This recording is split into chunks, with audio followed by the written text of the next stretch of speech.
مجھے ایک اور مسئلے کا بھی سامنا تھا۔ اب میں ایک شادی شدہ شخص تھا اور جمائمہ خود ایک ایسے ماحول اور ثقافت کے ساتھ ہم آہنگ ہونے کی جدوجہد کر رہی تھی جو اس کے لیے بالکل اجنبی تھے۔ اگر میں اپنا تمام وقت سیاست اور ہسپتال کو چلانے پر صرف کر دیتا تو میں اپنی ازدواجی ذمہ داریوں سے کس طرح انصاف کر پاتا؟ ہم نے اس موضوع پر طویل بحث مباحثہ کیا۔ یہ بات واضح ہو چکی تھی کہ اس کے علاوہ کوئی چارہ نہ تھا کہ پاکستان کے سنجیدہ لوگ سیاست میں مؤثر کردار ادا کریں۔ بصورت دیگر ہمارے سیاستدان اس ملک کا بیڑا غرق کر ڈالیں گے۔ قائد اعظم کے بعد ہماری سیاسی قیادت اخلاقی زوال کی جانب گامزن رہی۔ پوری دنیا میں پیشہ ور سیاستدانوں کو ناپسند کیا جاتا ہے، مگر پاکستان میں دوسرے ترقی پذیر ملکوں کی طرح وہ مجرم جانے جاتے ہیں۔ اس کی ٹھوس وجوہات ہیں۔ میرے لیے یہ بات بڑی حیران کن تھی کہ اس ملک میں کھانے کی میز پر ہونے والی ہر گفتگو میں پاکستان کو برباد کرنے والے ان لیڈروں کو برا بھلا تو کہا جاتا ہے، مگر کوئی بھی اس حوالے سے عملی اقدامات پر تیار نہیں۔ متمول طبقات سے تعلق رکھنے والے لوگ کینیڈا کا پاسپورٹ یا امریکی گرین کارڈ حاصل کرنے کی فکر میں رہتے ہیں۔ ان کے اندر غیرت اور جرأت نہیں ہے کہ وہ اپنی آرام دہ زندگی تیاگ کر کرپٹ سیاستدانوں کا مقابلہ کریں۔ اسلام آباد میں یہ مناظر عام ہے کہ اشرافیہ سے تعلق رکھنے والے یہ لوگ نجی محفلوں میں سیاستدان پر لعن طعن کرتے ہیں، لیکن ان کی موجودگی میں عوامی تقریبات میں ان کے تلوے چاٹنے لگتے ہیں۔ جب 25 اپریل 1996 کو میں نے اپنی جماعت تحریک انصاف کے قیام کا اعلان کیا تو اسی دن میرے دل سے موت کا خوف نکل گیا۔ میں اس بات سے آگاہ تھا کہ سیاست میں مجھے کیا کرنا ہے۔ جس کسی نے سیاسی مافیا پہ ہاتھ ڈالا پہلے ہی اسے تیار پایا۔ ان کا نظریہ اس بارے میں یہ ہے کہ اگر کوئی ان کے لیے خطرہ بنے تو اسے خرید لو یا ختم کر دو۔ میں اور میری پارٹی کے بانی ارکان نے ایک ایسی وسیع البنیاد تحریک برپا کی جو ملک میں تبدیلی لانے پر تلی تھی۔ ہمارا مقصد ایک آزاد معاشرے کی تشکیل ہے جس میں خود مختار عدلیہ کو بنیادی حیثیت حاصل ہوگی۔ اسلام آباد میں اپنی ایک پریس کانفرنس کے دوران کسی نے سیاست میں میری ناتجربہ کاری کا سوال اٹھایا۔ مجھے اعتراف کرنا پڑا، مگر ساتھ ہی میں نے یہ بھی کہا کہ مجھے ملکی وسائل کی لوٹ مار کا کوئی تجربہ نہیں۔ میں نے ہمیشہ بڑے مقاصد کو ذہن میں رکھا، لیکن یہ بھی سچ ہے کہ بے سر و سامانی کا مجھے سامنا تھا۔ اس میدان میں میری آمد بالکل ویسی ہی ہے جیسے میں نے پہلی مرتبہ دوسروں کو تیراکی کرتے ہوئے دیکھا ہو۔ موسم گرما میں چھٹی کے ایک دن میرے کزن مجھے اپنے ساتھ ایچسن کالج کے سوئمنگ پول پر لے گئے۔ میری عمر اس وقت 4 سال تھی اور میں نے زندگی میں پہلی مرتبہ نہانے کا تالاب دیکھا تھا۔ میں دیکھ سکتا تھا کہ لوگ پانی میں ادھر سے ادھر تیر رہے ہیں۔ میں نے سوچا یقیناً پانی زیادہ گہرا نہیں۔ اپنے کپڑے اتار کر سیدھا پانی میں کود گیا۔ گرتے ہی میں سیدھا تالاب کی تہہ میں جا پہنچا۔ چند ہی دنوں میں میں تیراکی سیکھ چکا تھا۔ سیاست بھی بالکل ایسا ہی تجربہ ہے۔ گو میرے لیے سیکھنے کا عرصہ کافی طویل رہا۔ مجھے سکھانے والا کوئی نہ تھا۔ کسی تجربے کار استاد کی رہنمائی مجھے حاصل نہ تھی اور میں نے بہت سی غلطیاں کر ڈالیں۔ نہ ہی جمائمہ اور نہ ہی میں خود پوری طرح سمجھ پا رہے تھے کہ میری وجہ سے ہم کیسی صورتحال سے دوچار ہوئے۔ اس موضوع پہ ہمارے درمیان بحث کے باوجود ہمیں اس بات کا کوئی اندازہ نہ تھا کہ ہماری نجی زندگی کس قدر دباؤ کا شکار ہونے والی ہے۔ میرے پاس اپنے خاندان کے لیے ذرا سا وقت بھی نہ بچا تھا۔ اگلے 1.5 مہینے تک مجھے دن رات بے شمار لوگوں سے ملاقاتیں کرنا پڑیں۔ پھر مجھے ملک کے تمام صوبوں میں پارٹی رہنماؤں کی تقرری کے لیے مسلسل سفر کرنا پڑا۔ ہم جہاں پہنچے ہمیں مثبت جواب ملا، مگر ہمیں اس بات کی کوئی سمجھ نہ تھی کہ حالات کو اپنے حق میں کس طرح استعمال کیا جائے۔ پارٹی کے بانی ارکان بھی سیاست میں اتنے ہی ناتجربہ کار تھے جتنا کہ میں خود۔ کسی لگی لپٹی کے بغیر میں یہ بات کہوں گا، اگر ہمیں یہ بھی پتا ہوتا کہ ہمیں کیا کرنا چاہیے پھر بھی ہم ان اوصاف سے لیس نہ ہوتے جو اس کام کے لیے درکار تھے۔ ہم موصول ہونے والی ای میلز کے جواب بھی ٹھیک سے نہ دے پاتے، نہ ہی ہمارے لاہور دفتر میں آنے والے لوگوں کو پوری توجہ مل پاتی۔ میری بڑی کمزوریوں میں سے ایک یہ تھی کہ میں لوگوں کی جانچ پرکھ میں ناکام ثابت ہوا۔ بہت سے لوگ ہمارا ساتھ دینے کے لیے میرے پاس آئے، لیکن میں یہ فیصلہ کرنے سے قاصر رہا کہ آیا وہ حقیقت میں مخلص تھے یا نہیں۔ میری بہنوں کا خیال تھا کہ میری شخصیت کی یہی سب سے بڑی خامی ہے کہ میں لوگوں پہ اندھا اعتماد کر لیتا ہوں۔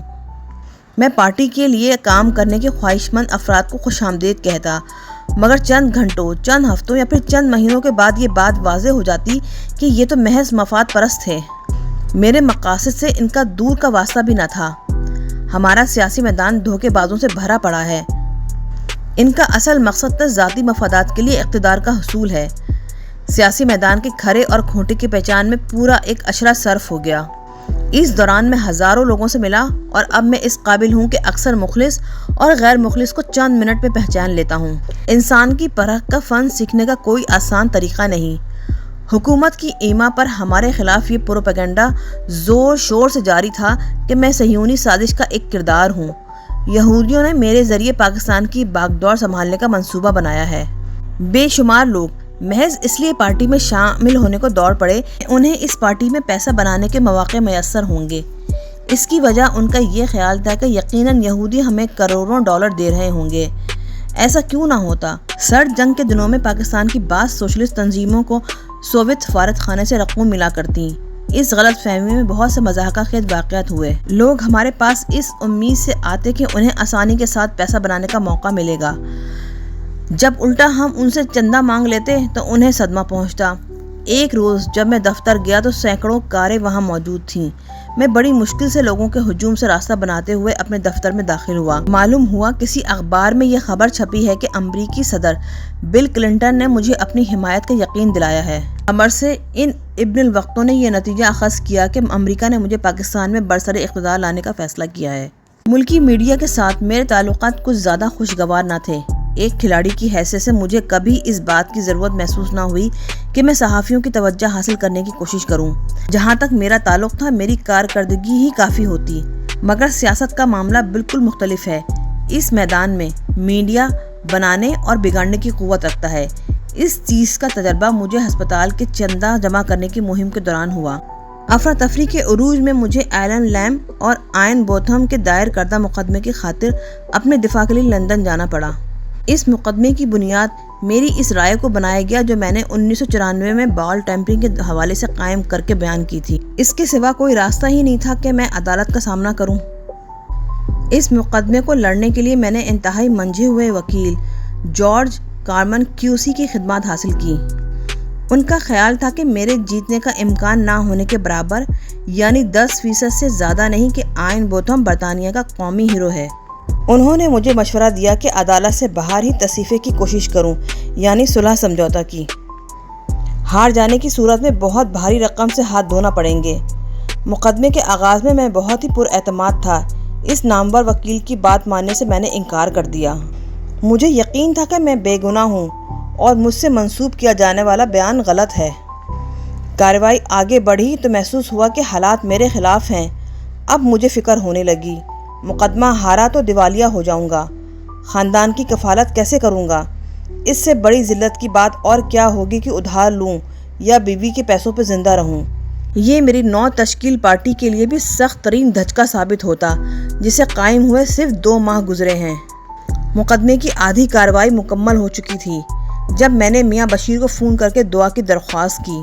وہ مایوس تھے اور کہا، جج تمہارے خلاف ہے۔ بات تھی بھی درست۔ مقدمے کی کارروائی ختم ہونے کو آئی تو میرے وکیل جارج کارمن نے جوری سے باہر جانے کی درخواست کی۔ جج سے انہوں نے کہا، اپنے 40 سالہ قانونی اور عدالتی تجربے کے دوران پہلی مرتبہ میں یہ شکایت کر رہا ہوں کہ آپ نے مقدمے کی کارروائی کو سمیٹتے ہوئے میرے موکل کے ساتھ تعصب برتا ہے۔ کرکٹ کیریئر کے دوران شدید تناؤ کے 20 مراحل سے گزرنے کے باوجود وہ 6 گھنٹے مجھ پر سب سے زیادہ بھاری تھے۔ جیوری اپنی رائے مرتب کر رہی تھی۔ اس دوران جارج کارمن شکست کے لیے مجھے ذہنی طور پر تیار کر رہا تھا۔ اس نے اپیل تیار کرنے کا کام فوراً ہی شروع کر دیا۔ اسی دوران مجھے اپنے ایک دوست کا پیغام ملا کہ میاں بشیر مجھ سے بات کرنا چاہتے ہیں۔ میں نے انہیں فون کیا تو وہ بہت خوش تھے۔ انہوں نے کہا، اللہ جیوری کے خیالات بدل رہا ہے۔ بالآخر اسی جیوری نے 2-10 کی اکثریت سے میرے حق میں فیصلہ دے دیا۔ چند ماہ بعد جب میں وطن واپس پہنچا تو پارٹی کے حوالے سے پیدا ہونے والا جوش و خروش ٹھنڈا ہو چکا تھا۔ میں نے سوچا کہ اب کچھ اور نہیں تو کم از کم سکون کا کچھ عرصہ میسر ہے جس میں ہم خود کو منظم کر سکتے ہیں۔ پارٹی کی تنظیم کے لیے میں نے ملک کے مختلف شہروں کے دورے کرنے شروع کر دیے۔ ٹھہراؤ کا یہ عرصہ زیادہ طویل ثابت نہ ہوا۔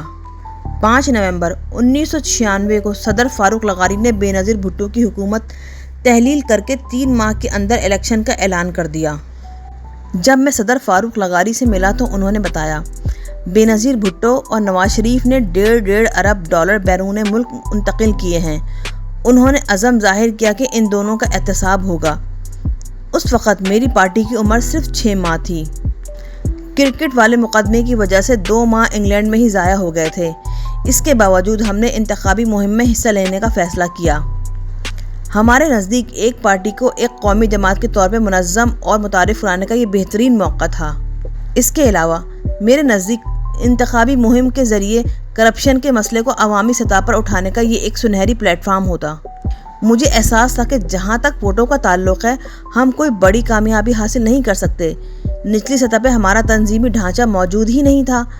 میرے ذہن میں یہ بات پوری طرح واضح تھی کہ ہم پورے ملک میں مہم چلائیں گے، پھر 1 ہفتہ قبل الیکشن میں حصہ نہ لینے کا اعلان کر دیں گے۔ ہم نے انتخابی مہم کا آغاز کیا تو ہر کوئی میرے جلوسوں میں ہزاروں افراد کی شرکت دیکھ کر حیران رہ گیا۔ نوجوان گروہ در گروہ ریلیوں میں آتے۔ ملک کا یہی وہ طبقہ ہے جو پوری شدت کے ساتھ تبدیلی کا خواہش مند ہے۔ جب تحریک انصاف کی ریلیاں ٹی وی پر دکھائی گئیں جو نواز شریف اور بے نظیر کے جلوسوں سے یقیناً بڑی تھیں تو تحریک انصاف کے ٹکٹ پر انتخاب لڑنے کے خواہش مندوں کا تانتا بن گیا۔ امیدواروں کا انتخاب کرنے کے لیے ہم نے ایک بورڈ تشکیل دیا۔ جنون کی حد تک ہم اس عہد پہ کاربند تھے کہ کسی ایسے شخص کو پارٹی ٹکٹ نہ دیا جائے گا جس کے کردار پہ کوئی معمولی سا داغ بھی ہو۔ اس لیے بہت سے اچھے امیدواروں سے ہمیں محروم ہونا پڑا۔ جو لوگ ماضی میں بھی سیاسی وابستگیوں کے حامل تھے ان کے معاملے میں اور بھی زیادہ سختی روا رکھی گئی۔ نواز شریف کو میں نے شدت کے ساتھ نشانہ بنایا۔ یہ دیکھتے ہوئے اس نے میری طرف دوستی کا ہاتھ بڑھایا اور ایک سے ایک اچھی پیشکش کرنے لگا۔ سب سے پہلے اس نے مجھے اپنی جماعت میں اپنے بعد سب سے اہم عہدہ قبول کرنے کی دعوت دی۔ پھر اس نے پیغامبر کو بھیجا کہ انتخابی اتحاد کی صورت میں میری پارٹی کو قومی اسمبلی کی 20 سیٹیں دے دی جائیں گی۔ اس مرحلے پہ ہر کوئی جانتا تھا کہ نواز شریف جیت جائے گا۔ وجہ اس کی یہ تھی کہ پیپلز پارٹی جس کی ساکھ بری طرح مجروح تھی اور اس کے سوا کوئی قومی پارٹی اس کے مقابل تھی ہی نہیں۔ ہمارے لیے یہ ایک غیر معمولی بات تھی۔ ایک ایسی پارٹی جسے قائم ہوئے چند مہینے گزرے تھے، ایک طاقتور حریف جان کر ایسی پیشکش سے اس کو رجھانے کی کوشش کی جائے۔ یہ سب اپنی جگہ، لیکن ٹھکرا دینے میں مجھے ذرا سی ہچکچاہٹ نہ ہوئی۔ میرے نزدیک نواز شریف بھی اتنا ہی کرپٹ تھا جتنی کہ بے نظیر بھٹو۔ نواز شریف سے اتحاد کرنا اپنے اصولوں کو پامال کرنے کے مترادف تھا۔ میں تو سیاست میں آیا ہی اس لیے تھا کہ ایسے بدعنوان اور بے اصول لیڈروں کے خلاف جدوجہد کروں۔ پھر یہ کیسے ممکن تھا کہ میں نواز شریف سے اتحاد کر لیتا؟ ہم سب کو اپنی زندگی میں سمجھوتے کرنا پڑتے ہیں، لیکن یہ سمجھوتے اپنے مقصد حاصل کرنے کے لیے ہوتے ہیں، اپنے مقصد پر نہیں۔ میں اس اعتبار سے خود کو خوش قسمت سمجھتا ہوں کہ پیشہ ورانہ سیاستدانوں کے برعکس میرا سیاست میں آنے کا مقصد رعایات پانا یا پیسہ بنانا ہرگز نہ تھا۔ اس حوالے سے میرے ذہن میں کوئی بھی ابہام نہ تھا۔ اگر میں اپنا پروگرام نافذ نہیں کر سکتا تو پھر سیاست میں رہنے کی کوئی ضرورت نہیں۔ میرے پاس پہلے ہی وہ سب کچھ موجود ہے جس کی میں خواہش کر سکتا۔ میرا خیال تھا کہ اقتدار میں شامل ہو کر اپنے ہاتھ پاؤں بندھوانے سے یہ کہیں بہتر ہوگا کہ اپوزیشن میں رہ کر حکومت کے غلط کاموں کی مزاحمت کی جائے۔ مسلم لیگ کے ساتھ مل جانے کا مطلب یہ ہوتا کہ میں بھی تبدیلی روکنے والی قوتوں کا حصہ بن چکا ہوں، اور اس سے بھی بڑھ کر یہ کہ مجھ پر عوام کا اعتماد خاک میں مل جاتا۔ ملک کے سیاسی منظر نامے میں ایک اور نئی تبدیلی یہ آئی کہ بے نظیر نے صدر لغاری کو نشانے پر رکھ لیا۔ وہ اسے پیپلز پارٹی کا غدار کہنے لگی۔ لغاری پر بے نظیر کی تنقید اتنی شدید تھی کہ اس نے صدر کو جھنجھوڑ کر رکھ دیا۔ نتیجہ یہ ہوا کہ فاروق لغاری کا جھکاؤ نواز شریف کی طرف ہو گیا۔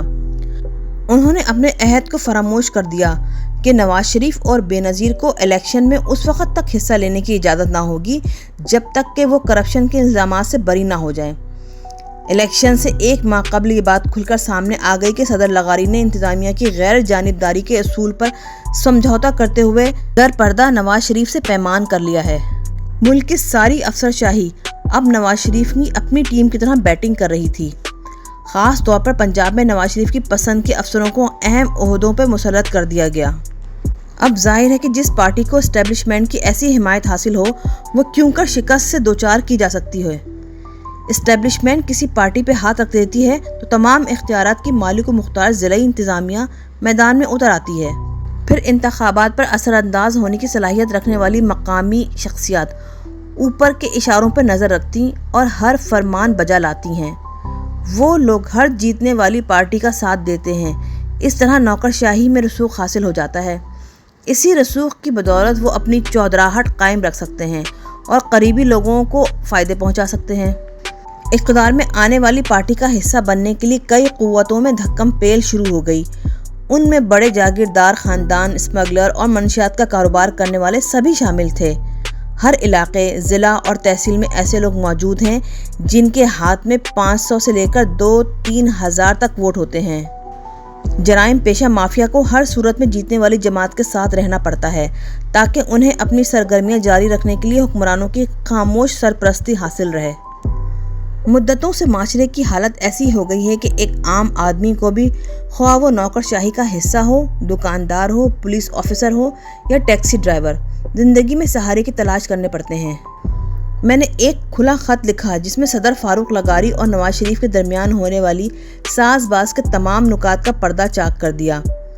میرے خیال میں اس کے بعد ہمارے لیے بہترین یہی تھا کہ ہم الیکشن سے فوراً الگ ہو جاتے۔ اپنے مقاصد ہم نے حاصل کر لیے تھے۔ حالات سے مجبور صدر فاروق لغاری کی حکومت پر سخت تنقید کرتے ہوئے میں نے مطالبہ کیا کہ وہ اپنے وعدوں پر عمل کریں۔ اب میں نے خود کو ایک تیسرے محاذ پر نبر آزما ہونے کے لیے تیار کر لیا تھا۔ الیکشن سے ایک ہفتہ قبل میں نے اپنی جماعت کے اہم ارکان کا اجلاس طلب کیا اور انہیں صورتحال سے آگاہ کیا۔ میں نے انہیں بتایا کہ ہم زیادہ سے زیادہ 3 نشستیں جیت سکتے ہیں۔ اندیشہ یہ بھی ہے کہ ہم ایک بھی سیٹ نہ لے سکیں۔ میرا خیال ہے کہ ہماری نوزائیدہ پارٹی ایسی مکمل ناکامی کی متحمل نہیں۔ پھر یہ بھی ہے کہ ناکامی کی صورت میں ہمیں ملنے والا چندہ ہوا میں تحلیل ہو جائے گا۔ ایسی صورت میں پارٹی کے اخراجات کیسے پورے ہوں گے؟ مزید یہ کہ ہمارے پاس نہ تو وسائل ہیں اور نہ ہمارا تنظیمی ڈھانچہ اس قابل۔ ووٹروں کو پولنگ اسٹیشن تک لانے کے لیے ٹرانسپورٹ کا بندوبست کرنا پڑتا ہے، اسٹاف کا انتظام، اس کے علاوہ مرد اور خواتین پولنگ اسٹیشنوں پہ الگ الگ ایجنٹ مقرر کرنا ہوتے ہیں۔ رسل و رسائل کے حوالے سے یہ ایک بہت بڑا تنظیمی کام ہوتا ہے۔ ان سب دلائل کے باوجود میری جماعت کے اہم ارکان کی اکثریت الیکشن لڑنے کے حق میں تھی۔ ان میں سے کچھ تو ہماری ریلیوں میں شامل ہونے والے لوگوں کی تعداد کے سبب پر اعتماد تھے، اس قدر سرشار کے بہت سیٹیں حاصل کرنے کی امید لگا بیٹھے تھے۔ مجھے اندازہ ہوا کہ سیاست میں لوگ کس طرح خود فریبی کا شکار ہو جاتے ہیں۔ وہ حریف کی طاقت کا غلط اندازہ لگاتے ہیں اور اپنی قوت کو بڑھا چڑھا کر بیان کرتے ہیں۔ قرآن مجید اسی لیے آدمی کو ظلوماً جہولا کہتا ہے، یعنی آدمی اپنی صلاحیت اور شخصیت کے امکانات کو حقیقت سے زیادہ اور اپنے فرض کے تقاضوں کو کمتر سمجھنے والا بتایا گیا۔ کرکٹ میں اس کے برعکس رویہ اختیار کیا جاتا ہے۔ میں ہمیشہ اپنی ٹیم پر زور دیتا کہ وہ مخالف ٹیم کو سر پر سوار نہ کریں اور اس سے دب کر نہ رہیں۔ میں نے پارٹی کے کچھ لوگوں کا موقف سنا کہ اگر وہ الیکشن سے بھاگ گئے تو کسی کو منہ دکھانے کے قابل نہ رہیں گے۔ آخر میں جس شخص نے مجھے قائل کیا وہ ہماری پارٹی کے انتہائی سینئر رکن اور معتبر وکیل حامد خان تھے۔ ان کا خیال تھا کہ الیکشن لڑ کر ہم جو تجربہ حاصل کریں گے اس کا کوئی بدل ہو ہی نہیں سکتا۔ ان کا کہنا تھا کہ انتخابی شکست سے ہم جو سبق سیکھیں گے وہ تب کام آئے گا جب ہمارا وقت آئے گا۔ الیکشن کے میدان میں اترنے کا فیصلہ کر کے ہم نے مشکل ترین راستے کا انتخاب کیا۔ یہ سمجھ لیجئے کہ گھوڑوں اور تلواروں کے ساتھ ہم توپوں سے بھیڑنے جا رہے تھے۔ کوئی بھی پارٹی خواہ وہ کتنی ہی مقبول کیوں نہ ہو، نچلی سطح تک سیاسی تنظیم کے بغیر الیکشن نہیں جیت سکتی۔ ہمارے مالی وسائل نہ ہونے کے برابر تھے۔ دونوں بڑی پارٹیوں سے کوئی مقابلہ ہی نہیں تھا۔ ان لوگوں نے اپنے دور اقتدار میں خوب پیسہ جمع کر لیا تھا۔ میڈیا پہ کوریج کے حوالے سے بھی مسائل کا سامنا تھا۔ اس وقت ملک میں صرف ایک ٹیلی ویژن چینل تھا اور وہ حکومت کے کنٹرول میں۔ 90 دن کی انتخابی مہم کے لیے ہر پارٹی کو صرف 30 منٹ کا وقت دیا گیا تھا۔ اس مختصر سے وقت میں یہ ممکن ہی نہ تھا کہ ہم لوگوں کو متحرک کر کے انہیں پولنگ اسٹیشن آنے کے لیے آمادہ کر سکتے۔ پریس کے ساتھ معاملات چلانے میں میری ناتجربہ کاری اور اہلیت کا فقدان بھی آڑے آ رہا تھا۔ میں اپنا پیغام لوگوں تک پہنچا نہیں پا رہا تھا۔ میں جو بیان دیتا اگلے روز اسے توڑ مروڑ کر چھاپ دیا جاتا۔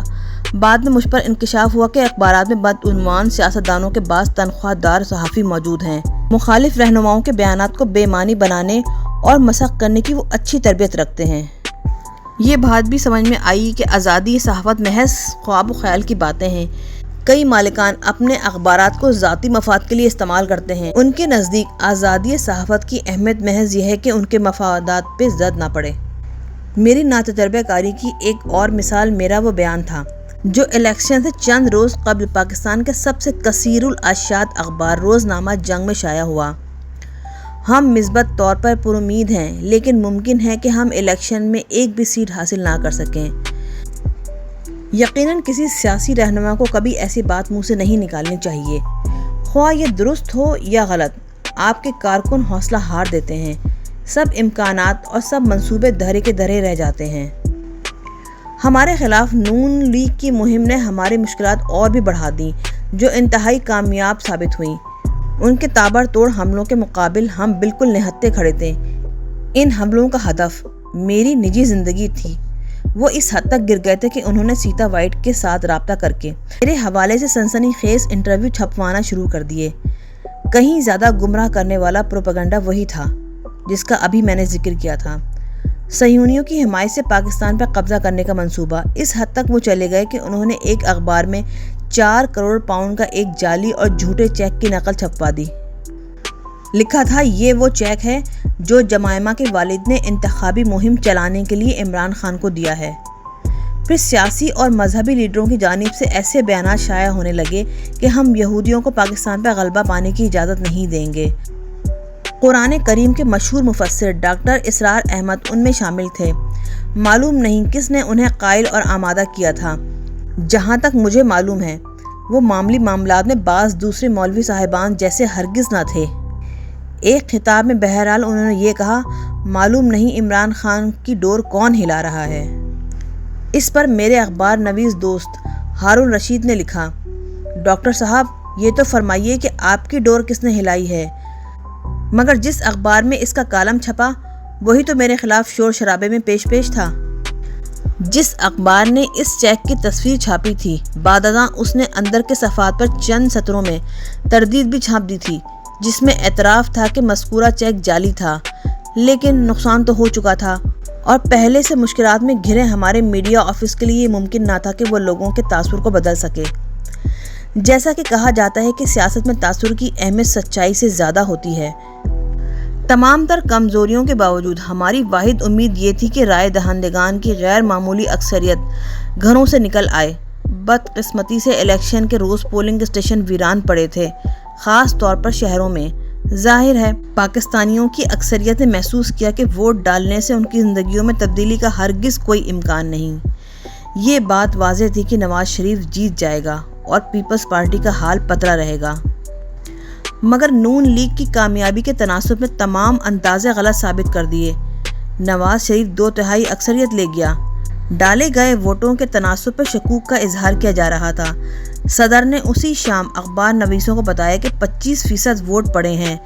BBC کا کہنا تھا کہ 18% سے بھی کم، مگر اگلی صبح قوم کو یہ خبر سنائی گئی کہ 38% نے رائے دہی کا حق استعمال کیا۔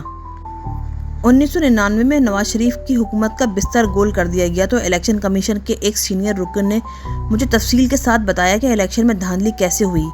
اس کام کے لیے مخصوص انتخابی حلقوں کا انتخاب ہوا۔ ان حلقوں میں جن پولنگ اسٹیشنوں پر دھاندلی آسان تھی انہیں ریڈ پولنگ بوتھس کا خفیہ نام دیا گیا۔ الیکشن ماہ رمضان میں تھے، لہٰذا جیسے ہی پولنگ کا وقت ختم ہوا، پولنگ بوتھس میں موجود پولنگ ایجنٹوں کو افطاری کے بہانے تھوڑا دور لے جایا گیا۔ کسی نے ٹھہر جانے پہ اصرار کیا تو نگرانی پہ مامور فوجیوں نے اسے چلے جانے کا حکم دیا۔ 40 منٹ سے لے کر 1 گھنٹے تک انہیں واپس نہ آنے دیا۔ عملے نے بیلٹ باکس نون لیگ کے نامزد امیدواروں کے ووٹوں سے بھر دیے۔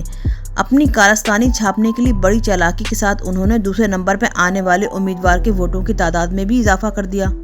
جیتنے والے اور باقی امیدواروں میں اب غیر معمولی فرق نہ تھا۔ بےنظیر بھٹو کا سب سے بڑا ناقد ہونے کے باوجود اس بیچاری کے ساتھ جو سلوک ہوا، مجھے اس پر افسوس تھا۔ نگران حکومت اپنی تمام تر قوت کے ساتھ نواز شریف کے ساتھ تھی۔ بےنظیر کے جیتنے کا سوال ہی پیدا نہ ہوتا تھا۔ اندازوں کے عین مطابق وہ بدترین شکست سے دوچار ہو گئی۔ جہاں تک تحریک انصاف کا تعلق ہے تو اسے 1 سیٹ بھی نہ ملی۔ صفایا ہو گیا، مکمل صفایا۔